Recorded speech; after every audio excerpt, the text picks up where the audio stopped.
Everyone. I wanted to introduce myself. My name is Ben Philpot, and I'm a researcher at the University of North Carolina studying Dup15q syndrome. And I've been tasked with trying to explain in layman's terms what UBE3A is doing in the brain and why it's something that all of you should be thinking about and why it's something that you'll be hearing a lot about. So I know Lana just gave a fantastic job going over the genetics of Dup15q syndrome, and I wanted to give you my 1 minute, very simplified version just because it'll provide context in the way I'm presenting my slides. So as Lana just eloquently talked about, the mother provides a set of genetic material through the egg, and of course the father generously supplies a set of genetic material through sperm. So every individual has two sets of genes.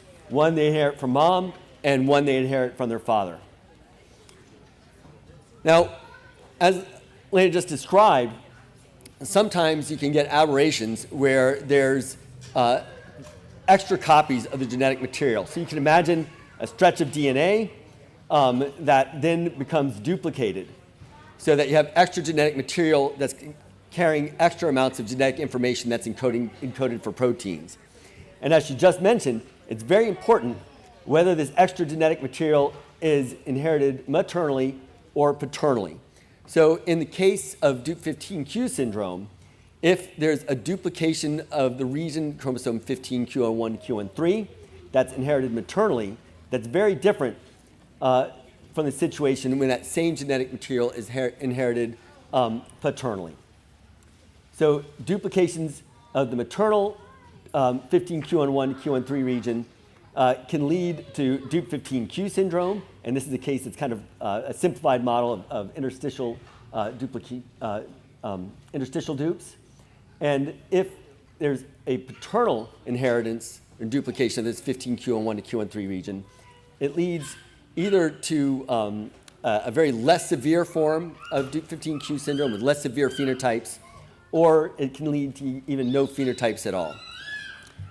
So this is really important, and why this is important, it gives us a clue as to what genes or what gene might be particularly important in driving phenotypes in Dup15q syndrome.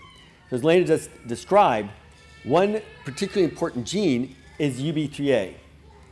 So UBE3A is a gene that in this region is the only gene that's expressed only from the maternally inherited allele in neurotypical individuals, whereas the paternally inherited allele, UBE3A, is silenced, so it's not producing any protein. And that means if there's a duplication of this 15q1 to q3 region that has many genes, roughly about 20 genes in it, UBE3A is the only gene that will be duplicated if the inheritance is maternal, but if the inheritance is paternal, there won't be any extra copies of that gene. Okay? So none of the other genes in this region are behaving in that way. So that means that UBE3A is likely to be very important in driving some of the phenotypic severity we see in Dup15q syndrome. Now, it's important to know a little bit about UBE3A. So one of the important things about it is it's expressed everywhere in the brain. So what you're seeing here is a green stain that stains for the UBE3A protein that the UBE3A gene is encoding for. And you're seeing it in a mouse, and of course that section is very, very blown up, because in reality it'd be much smaller than that of a monkey. I'm showing here a monkey brain because it's very, very similar to a human brain. So we've stained for UBE3A in both these cases, and you can see that in all areas of this brain which we've sectioned from either a mouse or a monkey, you can see that UBE3A is expressed. So that means it's likely to have an important role in cells throughout the entire brain. Now, to further complicate matters, if you were to zoom in and look at individual neurons in the brain, so neurons are the main cell type in the brain that are carrying information that's encoding our thoughts, our ability to remember. UBE3A is expressed in different areas throughout neurons in the brain. So for example, there's a large amount of UBE3A that's expressed in the nucleus. And here it might be very important for regulating the expression of other genes. But UBE3A is also found in the axons of neurons, which is important for wiring up the brain, so making one neuron connect to another and how the brain properly wires. So it could have a role there. UBE3A is important and localized in axon terminals, which is basically the transmitter area that transmits information from one neuron to another, or in the dendrites, which is an area that receives information from other neurons. So it can be very important in synaptic communication, just how one neuron is communicating to another. And it also can be very important for plasticity. So if you're going to remember anything from what I tell you today, it's because your synapses in your brain have been modified in a plastic way so that they can retain information. So you can imagine if you disrupt the ability for one neuron to communicate with another and have those synaptic connections be modified, that can affect learning and memory. And UBE3A is located in these compartments as well. UBE3A is also located in mitochondria, which is very important for cellular metabolism. So not only is UBE3A located in pretty much every cell in the brain, and in particularly high concentrations in neurons, which are the cells that are important for communicating with one another in the brain, but even within those neurons, it's located in a lot of different locations of these neurons. So it can have a lot of different roles that are very important. Now, in talking about the role of UBE3A, I just need to kind of continue some basics of genetics 101. So just reminding you that the UBE3A gene is encoded in DNA. This information can be transcribed into a message called RNA, which then is translated into building a protein. So proteins are simply the building blocks that make up the structure and function of all cells in your body, so including neurons in your brain. So the UBE3A gene encodes and makes a UBE3A protein. So there are two main roles for UBE3A that scientists have described. And I'm going to talk in a little bit more in depth about each of these roles. One is it's an important enzyme for degrading other proteins. So it's a protein that regulates the expression of other proteins. It's also a steroid coactivator, which can affect gene expression. Okay? So I'm going to go into both of these and try to give you kind of a lay-level description of what this means. So what does it mean that UBE3A is an enzyme that's important for protein degradation? So just remember that we have 20 to 25,000 genes in every cell in your body. And these genes encode different proteins. Okay? And the expression levels of every protein has to be tightly regulated for every cell type to function properly. So UBE3A is a protein that regulates the proper expression of other proteins. So you can imagine if UBE3A is expressed, it might tag certain other proteins and target them to be degraded so that their levels don't get to inappropriate high levels, so that these proteins will reduce their levels. So UBE3A tags other proteins to cause them to be degraded. So it's really important for regulating the expression of other proteins in your brain cells. So what happens if you overexpress UBE3A, as in the case of Dup15q syndrome? That means you have more UBE3A protein. That means it's tagging at inappropriately high levels other proteins to be degraded so that only smaller levels of these proteins are expressed. So in disrupting the expression levels of UBE3A, you're not only disrupting the expression levels of that protein, but you're disrupting the levels of all the other proteins that it normally regulates. So there's inappropriately high levels of degradation of these other proteins. Now, UBE3A has another role, and that is of a steroid coactivator. So it is another way in which UBE3A can regulate gene expression. So not only can UBE3A regulate it through tagging proteins to degrade them, but when a steroid, and the steroid is just something like estrogen, binds a receptor on a cell, like a neuron in the brain, it can cause that whole structure to translocate into the nucleus, where it can associate with DNA and associate with UBE3A and alter the expression of the genes that it binds to, and changes the levels of protein expression that you have. So it can either downregulate or upregulate the expression of proteins through its role as a steroid coactivator. So these are now two very, very different ways that UBE3A can either directly regulate protein levels or indirectly regulate protein levels through affecting gene expression. But the take-home message is if you don't have appropriate levels of UBE3A, you're going to be altering the expression of many, many different proteins to inappropriate levels. So this makes it a treatment challenge.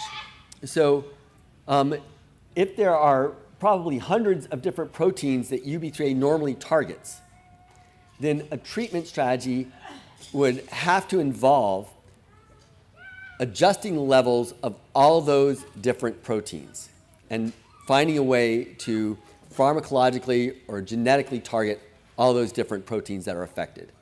And that can be quite hard. So it's kind of unfeasible to target every gene or protein that's affected by changes in UBE3A levels. There are just too many of them. But it may be possible to target one or small numbers of proteins that are affected to treat specific phenotypes of Dup15q syndrome. So it's unlikely that all of these proteins that are affected by UBE3A levels are involved in the manifestation of epilepsy, for example, so the susceptibility to seizures. So it might be possible, and it is possible, as you all know, because many, if not most of your children are anti-epileptics, that you can do things to adjust and express different target molecules to try to improve and diminish the levels at which you'll get seizures. Now, so it's a challenge. It's not impossible, but it's a real challenge to try to target all of these hundreds of different targets of UBE3A. But maybe there's a way to target UBE3A directly so that then you can improve all the downstream targets and normalize their expression levels.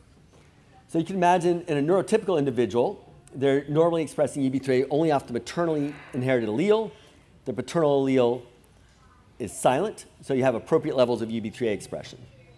Now, that's exactly where you want to be, kind of in the normal range of UBE3A expression levels.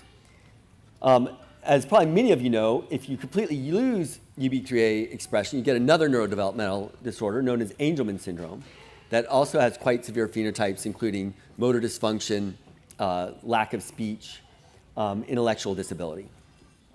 And in the case of having extra copies of UBE3A, you get Dup15q syndrome. Now, what a therapeutic goal is that many academic and pharmaceutical researchers are working on is to normalize UBE3A levels. So you can do this using a drug or a genetic therapy that targets the excess UBE3A levels and then normalizes UBE3A levels to put them back in a normal range.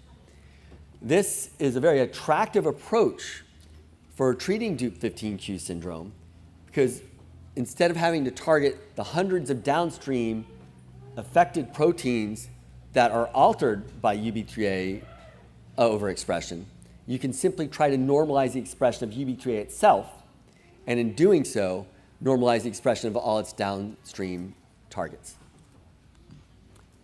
So I just wanted to end on this slide, which is kind of an overly simplistic approach of what academic researchers and pharma companies are trying to do.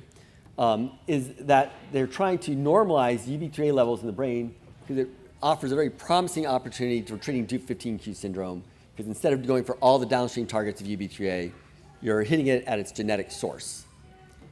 But I also want to point out that it's still important to try to identify other downstream affected targets of UBE3A because that might be another opportunity to try to normalize just the relevant proteins that are the strongest drivers of undesirable phenotypes.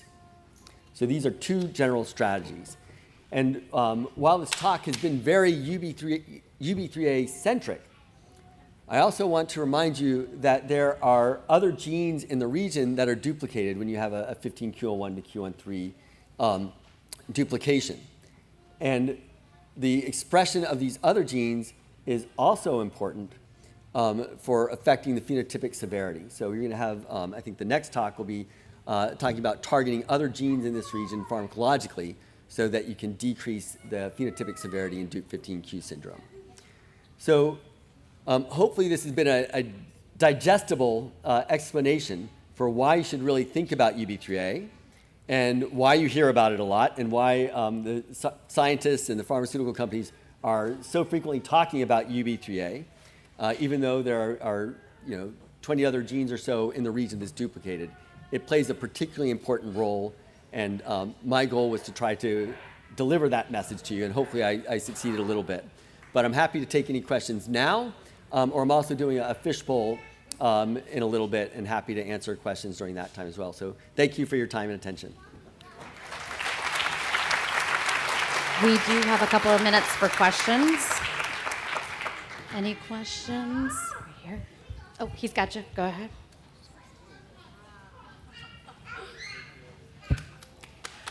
So you were, at the beginning, you talked about how the UBE3A is copied on the maternal portion of the chromosome and not necessarily on the paternal part. So does that mean that if you have that extra expression of that gene, you won't need to do like a methylation or anything like that to determine on where the duplication lies? Yeah, it's very important to determine where the duplication lies, and that's why everyone should talk to a genetics counselor, because if the duplication is maternally inherited, you tend to get a much more severe phenotype than if it's paternally inherited. And so the maternally inherited UBE3A is active throughout life, and it turns out that the paternally inherited UBE3A is only active early embryonically, and then it becomes silenced. So there's a big difference in UBE3A expression depending on whether it's on the maternally inherited chromosome or paternally inherited allele.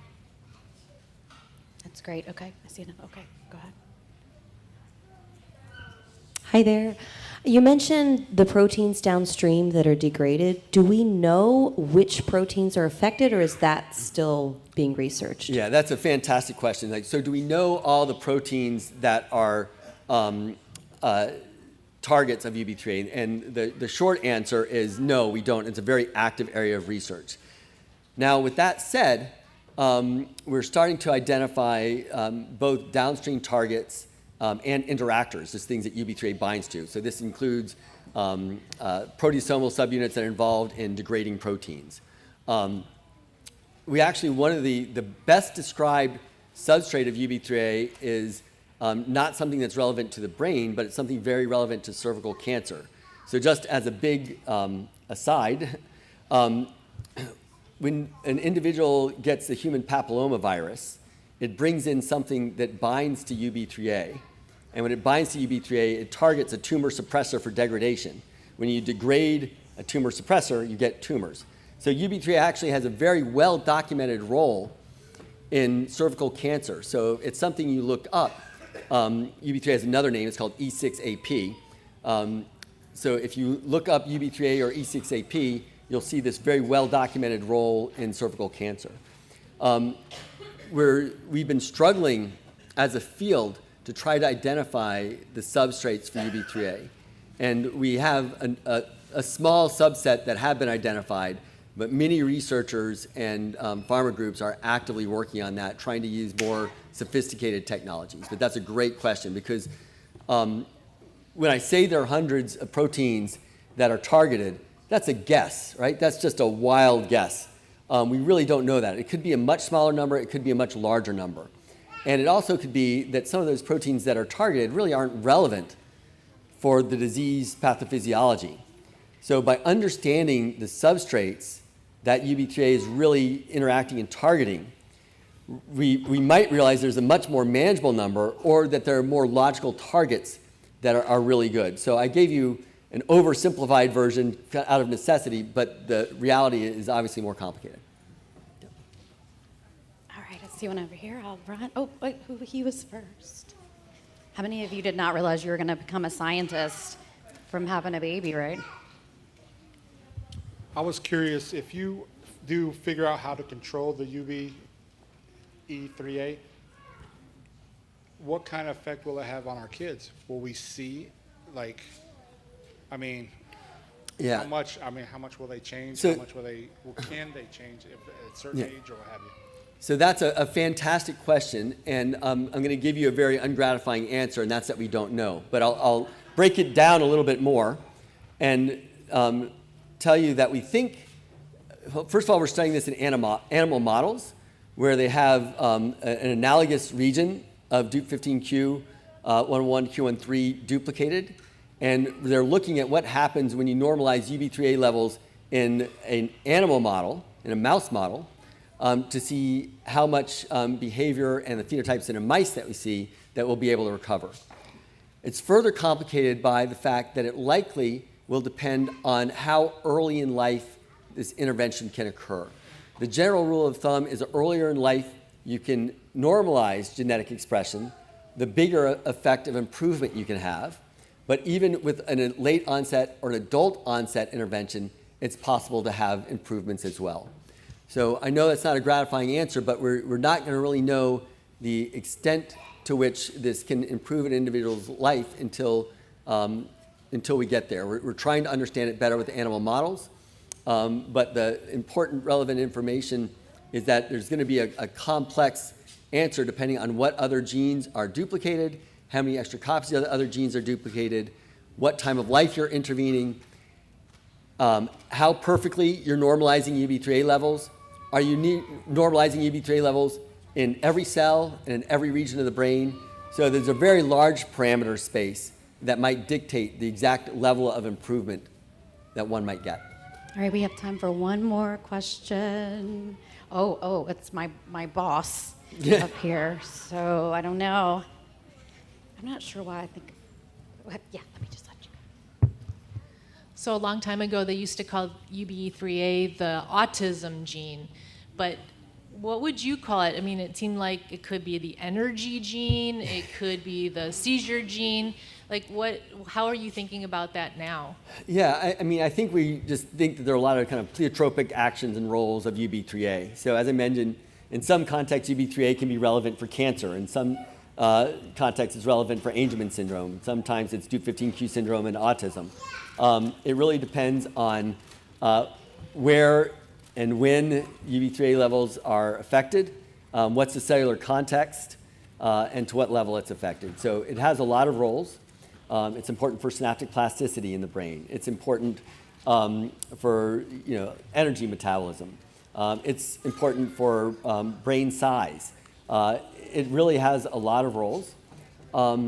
That's why I feel that targeting UBE3A, normalizing UBE3A levels itself is just such an attractive approach rather than going after all the downstream targets.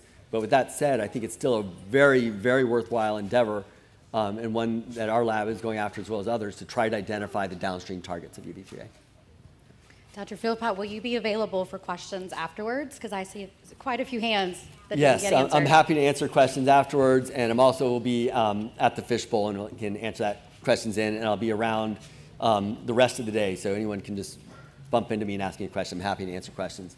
And also, I'm happy to field questions by email. I don't want a deluge of like 500 in a day, but if you have questions, feel free to just Google my email. I'm pretty easy to find because I have a rare last name. I'm at the University of North Carolina, so if you Google Ben Philpot and UNC and ask me a question, I'll do my best to answer it, and in some instances, I'll kick you back to the Alliance in case and when they can give you a better answer. Thank you. Thank you so much. Can we give him a round of applause?